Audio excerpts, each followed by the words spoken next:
Romi Arista tertangkap polisi dari Polsek Ilir Bar 1 Palembang karena melakukan pencurian di sebuah warung yang berada di kawasan Kelurahan 26 Ilir. Dari pengakuan tersangka pada polisi, ia nekat mencuri lantaran kehabisan uang untuk bermain judi online yang sudah ia lakukan 1 tahun terakhir. Belakangan tersangka diketahui merupakan petugas keamanan di lokasi tempat pencurian. Tersangka mencuri dengan merusak jendela warung, membawa kabur uang pemilik warung senilai 5 juta rupiah dan 1 aki mobil. Kejahatan tersangka terungkap setelah polisi memeriksa kamera pengawas di lokasi kejadian. Di sini tersangka melakukan aksinya di RT 2, RW 2, Kelurahan 26 Ilir, Kecamatan Bukit Kecil. Adapun barang yang diambil dari warung itu 1 buah aki dan uang sebesar 5 juta rupiah.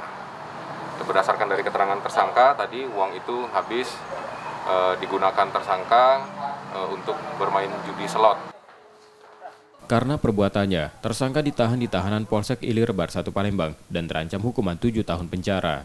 Reski Oktora, Muklas Diferensial, Kompas TV, Palembang, Sumatera Selatan.